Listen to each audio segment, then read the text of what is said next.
Hey guys, my name's Nick and welcome back to the channel, and as you may be able to tell, I have man flu. Yep, I've got chills, they're not multiplying, I've got fever, temperature, you name it, I've got it, and I sound exceptionally congested.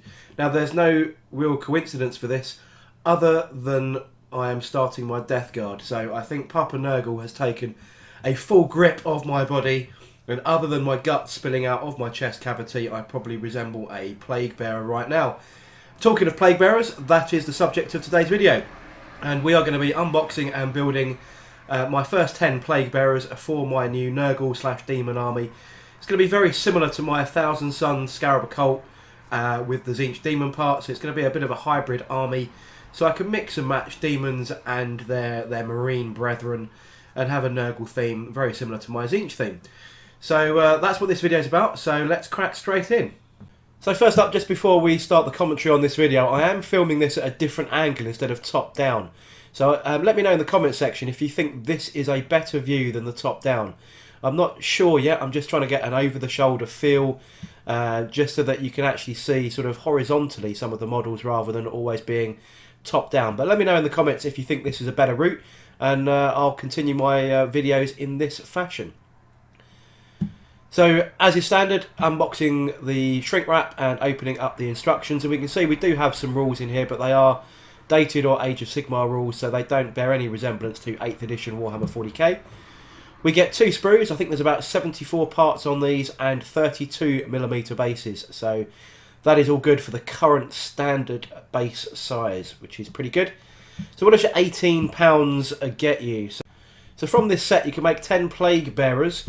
And you can have just 10 regular dudes. There's enough parts in there to just make 10 normal dudes. Or you can make the command lot as well. So you can have the champion, the musician, and the standard bearer. And we're going to start off just by making the champion here. And as usual, I don't assume you've seen any of my videos before. So this is how I go through my cleaning process and have them all clipped off the sprue. And then we fast forward and then you haven't got to watch anymore. But as usual, I don't assume you've seen my content before, and this could be your first video trip to the channel. So once all the parts have been removed from the sprue, it's just a case of taking your X-Acto blade or scalpel or whatever. Even if you've got a mould removing tool, I think it's a little bit difficult to use the mould removing tool on these models, as they are quite sort of lumpy and bumpy and a bit detailed. And if you use that more aggressive style of cleaner, then you could scrape off some of the details, some of the pustules, some of the bits and pieces that are on the arms and so on. So for me, I always typically use a scalpel blade, and just cleaning up the rather long knife blade that this guy particularly carries. This champion carries a rather large plague sword, so just clearing that up. And in his other hand, he's carrying sort of a bag of shrunken heads. So once all the parts are cleaned up, it's a nice simple process of just gluing these together. Now the Plague Champion and the Plague Banner Bearer have specific parts in order to make them. So you just take the correct torso part and the correct body part, put those together, and then use the large Plague Sword arm for the champion. The other Plague Bearers all have slightly smaller stabby swords compared to the large one. This makes him stand out nice and easy. And as usual with any of my test fittings, always make sure that you check where the parts are going to go, so that you know the angle that the join on that shoulder area where the sword attaches to the body is correct, and you're not sort of fiddling around and making a mess with your glue.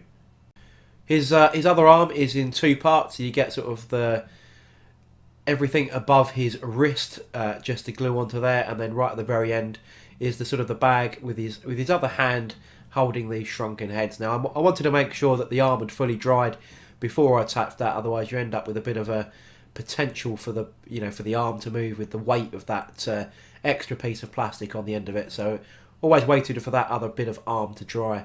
So while I was doing that, I put the Plague Champion's head on, and that's pretty much all the parts to it.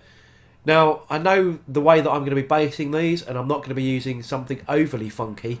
Well, maybe it is a little bit funky, but I'm going to be gluing these directly onto the bases rather than building the base up first, as I have a plan on how I'm going to base these, which is a bit interesting when it comes to that part. So I'll be covering that when it comes to basing the entire unit.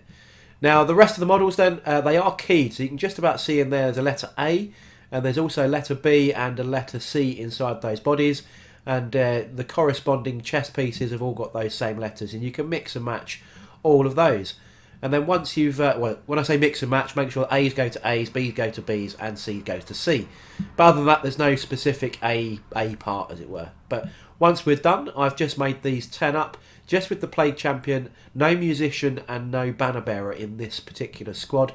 I am going to be building a second unit of these, because I want 20 models in my unit. There is a special rule for having 20, which is...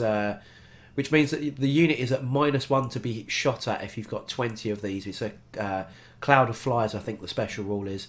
But I'll be the second unit. I'll be adding a banner bearer, and that will complement the unit because there's a cool rule for the banner bearer as well. So there we go then, guys. That is the first models in my Death Guard army. Well, I say first models. I have built the Plague Burst crawlers as well, as you well know. I'll leave a little card up in the corner here, there we go, there, linking you to the Plague Burst crawler build as well. But these are the first infantry models to start fleshing out those detachments for the Nurgle / Demons army that I am building in this year. I have no real concept of the list at the moment. When I typically build an army, I tend to buy all the unique special cool units first, because that's quite the exciting part. So something that's unique to Nurgle, which in this case, the Plague Burst crawlers are very unique. No other army can take them. Plague Bearers, they're interchangeable. They can be taken in Demons armies or Nurgle armies, or your hybrid Demon armies.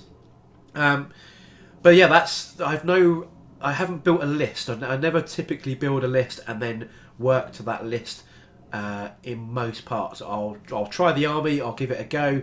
I'll build it to what I think is quite a thematic looking thing, and then I'll tweak it if things don't work or there's no synergy or I need to add something to a particular unit. I'll get to that once everything's sort of painted up and I've given it a couple of games and I vaguely know what I'm doing with the army. But that's the plan. Anyway, hope you enjoyed the video. Hope you learned something new. If you did, don't forget to like, comment and subscribe, and I shall catch you guys on the next video.